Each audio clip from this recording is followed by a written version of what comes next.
This is a lecture on Kurt Baier's article, The Purpose of Man's Existence. I'm David Hildebrand. Let's begin with a few framing questions that I think help us to appreciate what Baier is up to in this piece. One question is religion necessary to give life meaning? What kind of purpose is set up for people by the religious framework? Does the scientific perspective remove all purpose and meaning from life, as some critics contend? And what's the effect of either science or religion on morality? Now, in this lecture, we'll be thinking of religion chiefly in terms of Christianity, the Christianity that Baier has in mind. So these are Baier's main themes, and in this lecture, we'll see that Baier raises these questions and seeks to understand how the role of purpose has an organizing effect in life and the different senses of meaning that purpose can have. He argues that the sense of purpose that people mean can often be conflated or confused. There's more than one meaning to purpose, and this can actually have a damaging effect on living a moral life. One important takeaway question for Baier is, does religion make people more or less moral, or more or less capable of ethical choice? So here's a brief outline of the lecture to come. We'll begin by discussing the scientific picture and the effect that some people think it has on meaning. Then we'll look at the two different senses of purpose and their confusion. We'll look at Baier's way of disambiguating these two senses, and then he'll discuss the Christian picture of the world and the effect he thinks that has on moral choice. Baier is going to critique the religious framework and the religious attitude, particularly in their effect on our ability to choose morally or make ethical choices. He's going to ask the question about what should the non-religious do? How should they live? How do they get their standards? And then he will critique again the Christian approach by arguing that there are unjustifiably high standards at work for judging everyday life. Then he'll talk about whether or not death requires that we have some kind of ultimate standard to organize and guide us during life. And we'll talk about the final question as to what is the relationship between having definite endpoints and having meaning along the way, and how that relates to moral value and the sources of moral value. So let's begin by thinking about the scientific picture and how it's supposed to have an effect on meaning. For some, the way that the sciences portray our human world threatens their sense of meaning and purpose. How does this come about? Why do some of the sciences have this effect on people? What is it about the scientific portrait of the world that threatens their sense of meaning? Well, you can think about the different kinds of sciences that are out there. Think about astronomy. In the picture given to us by astronomy, human beings are quite small and transitory in comparison with stars and planets and the cosmos. The scale with which astronomy works is beyond our comprehension. Think about biology. Biology tells us a story, or it gives us an account, that we are the product of random mutations and survival in a relatively brutal world, that randomness and brutal struggle are the norm for nature. Think about the picture given to us by physics. In the story or the narrative account by physics, we are made of microparticles. Used to be atoms and now much smaller. These are determined in their causes and effects by laws of motion or perhaps quantum indeterminacies. We are at the mercy of materialism, and blind forces. So if you look at these scientific pictures of the kind of world in which we live, you see that these scientific accounts of our world do not say that we're divinely created beings. It does not say that we're made in the image of our Creator or in the image of God. It does not tell us that we're put here to do God's work and to worship God. It does not tell us that we are endowed with divine spark of rationality. It does not tell us that we'll be saved by Christ, the greatest of all creatures. It does not describe the world as a great chain of being, where perhaps, this is an older picture, but you have God, then angels, human beings, beasts, plants, and rocks. Rather, the scientific picture that it evolved out of the Renaissance and the modern period gives us a picture where we're things among things. We're causes among effects and other causes. There's no provable ultimate purpose to our lives. Stuff just happens. So we should talk now about the two different senses of purpose and how they get confused, and how the confusion of these senses of purpose creates a loss of meaning for some, but which Baier thinks is unnecessary. So Baier distinguishes two senses of purpose. And people confuse these senses, and this is one cause of the false belief that science makes life meaningless. So what are the two senses of purpose? Well, sense of purpose one is that of an aim for action, for goals, for objectives, as in, did you have a purpose in giving away your money? Is this a sense of purpose that's threatened by the scientific picture? Baier says no. This purpose is not threatened by science. Whatever the overall picture devised by scientific explanation, humans have plenty of purposes, and science even helps us here by making tools to allow us to accomplish those purposes more effectively or more efficiently. The second sense of purpose is that of design, as in a pre-given or preordained design, like what is the purpose of a corkscrew? Now, if someone says that to me, like, what is your purpose, David? Sounds a little bit strange. So the question then becomes, is this sense of purpose, this sense of humans having a purpose the way like a corkscrew has a purpose, is this threatened by the scientific picture? And here Baier says yes, this purpose, this sense of purpose is threatened by science. And again, if you think about this today, if I said to you, what is your purpose?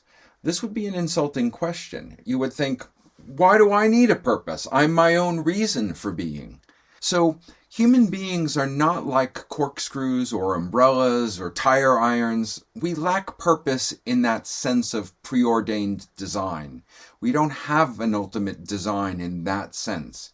But there's no disgrace in that. But purpose in this sense of preordained design for human beings is annihilated by the scientific picture. The scientific picture replaces this religious view of purpose of the cosmos with no purpose at all. So how do the two senses of purpose get confused? Well, people believe that if there's no design, then there's no aim. If there's no purpose one, there can be no purpose two. In other words, because there's no ultimate design to man's life or human being's life, life must have no purpose at all. And so if life has no purpose at all, then life is meaningless. And this is how this conflation of the two different senses of purpose leads to the idea of a meaningless life without a grand narrative, a grand purpose for human beings. Baier critiques this approach, and he says, look, just because we lack purpose number one doesn't mean we lack all purposes whatsoever. We just have different purposes than the one imagined for us than religion. He says, just as it is a great shock for a child to find that he must stand on his own feet, that his father and mother no longer provide for him, so a person who has lost faith in God must reconcile himself to the idea that he has to stand on his own feet, alone in the world except for whatever friends he may succeed in making. Baier asks us to consider the Christian picture of the world and the effect this picture may have on morality. Consider the picture, he says, that science replaces. Well, what is the Christian view of the individual towards God? And he asks, could the Christian or the religious view in general be responsible for some portion of human unhappiness? Well, recall the religious world picture. The world and man has a purpose. God put man on this earth with a purpose. As man's maker, as human beings' maker, God gave human beings purpose one, an aim. What is that aim? To love God through worship, to obey God's laws, and to eventually join God in heaven. God also gave human beings purpose two, design. What is our design? Well, we're made in the likeness of God. We have a biological and psychological nature, a psychological and biological design that allows us to think, reason, worship God, and be fruitful and multiply, to create more creatures for God. What is Baier's reply to this religious framework of purposes? Well, he's very critical. His first point is that the purpose or the aim is unclear. We know what it means to have a human purpose that goes beyond us. Soldiers dive on grenades. People give up their organs if they're in an accident so they can save other people with them. People give up their life savings to charity after they die or even before they die. They consider purposes beyond themselves. But the religious picture asks humans to accept an ultimate purpose, a God's plan. Baier asks, what does this plan look like? What grand and noble end could it be? It's quite unimaginable for human beings. And the frustration that people have from not getting it, from not glimpsing it, from not even having a sense of what this grand plan is, for Baier is not made better by hearing people say, well, you just can't imagine it because you have a puny human intellect. You have a finite mind and God has an infinite plan. For Baier, there is no comfort for many people, including himself, who are stung by life and then just hear, well, there's a plan. God has a plan. The second critical remark he makes is about purpose two, this design of the world that's supposed to exist. He says, well, as I look around, I see that whatever design, if there is one, exists, suffering and evil are all over the place in this world. And so this problem of evil for Baier is a tremendous obstacle to this idea that there's a design. Why? Well, if God is all good, all powerful, all knowing, God could have created us in any way that God wanted to. Yet there are murders, people are greedy, they're noisy, they're desperate, they're grubby, they're vicious. And so this raises some traditional problems. Is it the case that God is not really good enough to make things any better, or not powerful enough to make things in any better way, or not knowledgeable enough to make things better? Is God evil? Is God weak? Is God stupid? Most people will tell you that God's plan is good and it's powerful and it's knowing. It's just a mystery and it cannot be known.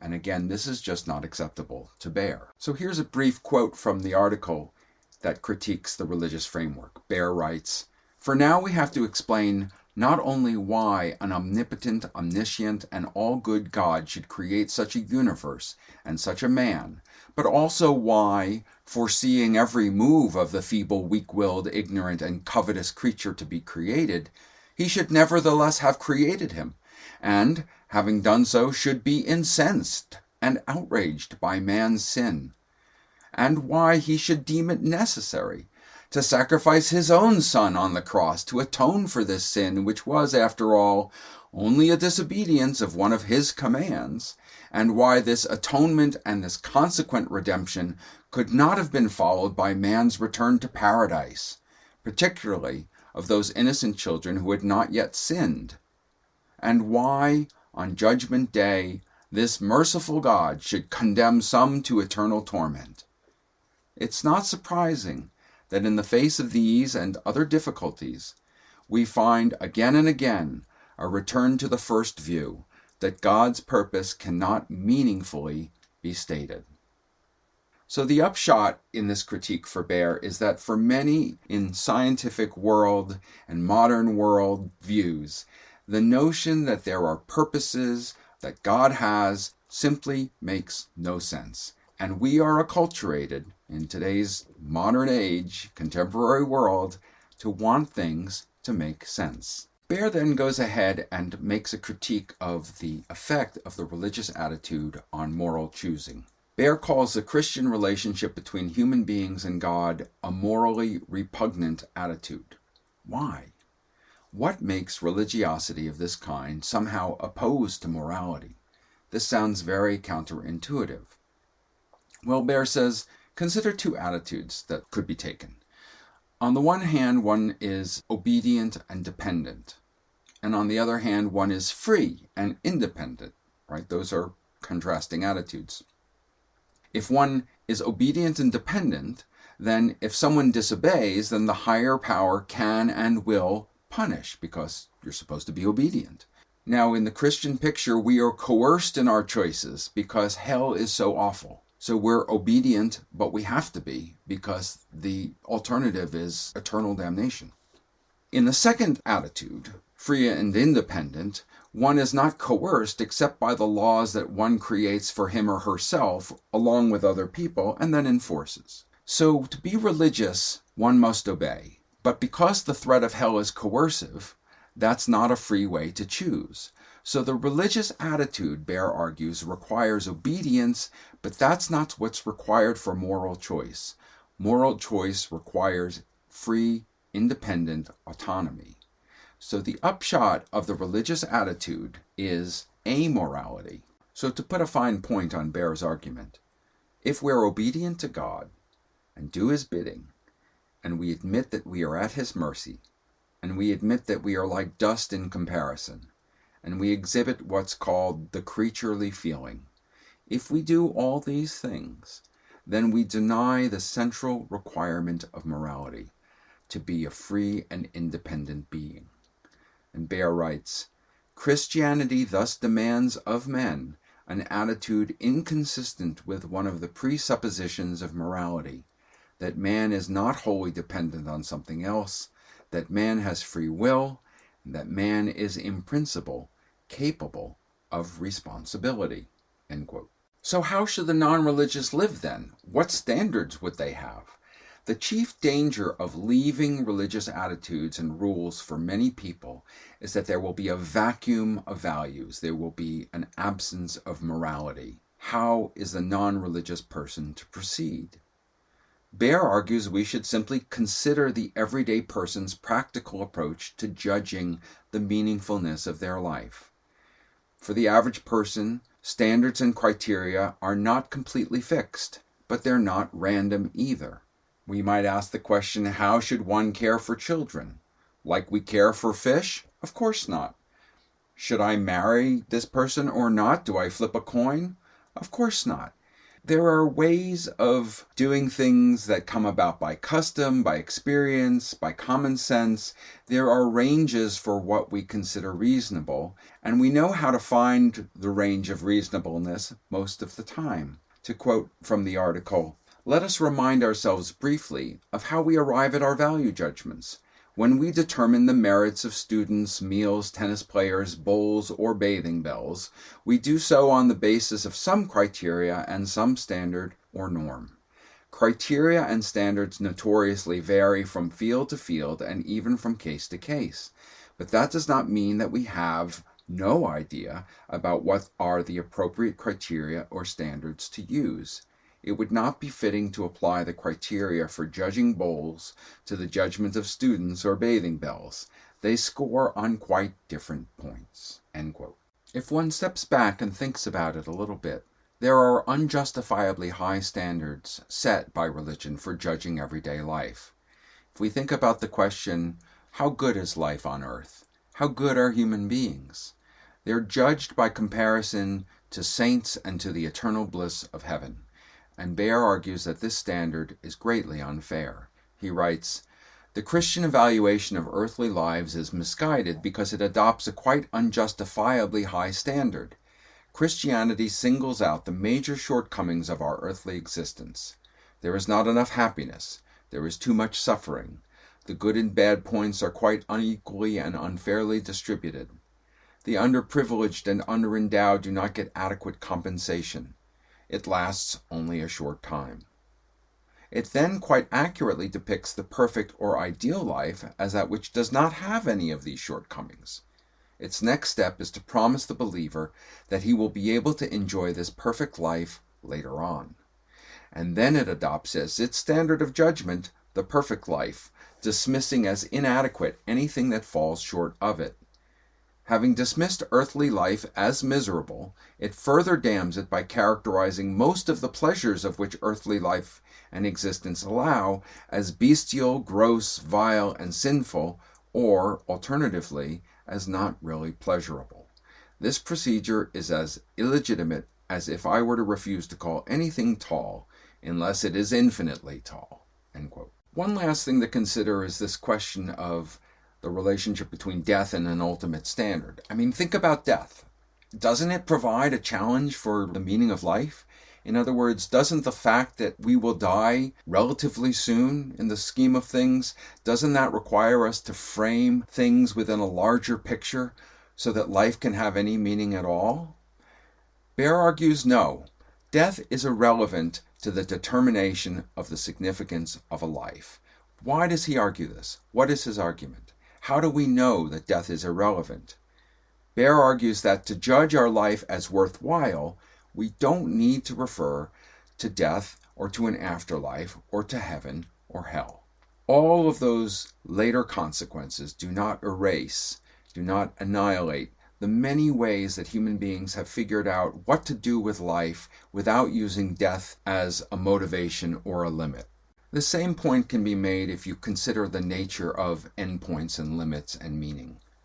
An endpoint doesn't necessarily obliterate the meaning of what comes before it.